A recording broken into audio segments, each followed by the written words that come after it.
पवार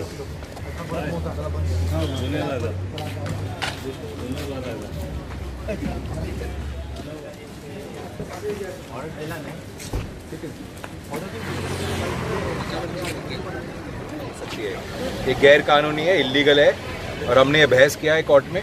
वही देखो, एक दिन का पीसी दिया है, मंडे को क्या होता है। वैध लाइसेंस नहीं है तो भी पुलिस हाथ नहीं लगा सकती है जीएसटी। ये गिरफ्तारी गैर कानूनी है, लेकिन आज मैं ज़्यादा नहीं बोलना चाहता हूँ। हियरिंग होगी, उसके बाद देखेंगे। कल ही रेड हुआ है तो अभी इसके सारे एंगल्स जो हैं ये इन्वेस्टिगेट किए जा रहे हैं और अकॉर्डिंगली जो एंगल्स आ रहे हैं उसका चलेंगे, लेकिन जीएसटी को डेफिनेटली अभी तक हमने 1 करोड़ 41 लाख रुपए जब्त किए हैं, 12 लैपटॉप्स और मोबाइल्स जब्त किए हैं। इसमें कुल मिला के 1.5 करोड़ के बहुत के हमने मुद्देमाल जब्त किया है। 18 आरोपियों को अभी तक गिरफ्तार किया। अभी तक हमने गैमलिंग एक्ट के 4, 5 और 12 लगाए हैं, प्लस रेस कोर्स एक्ट लगवाया है और सेक्शन 420 अलॉन्ग विद 34।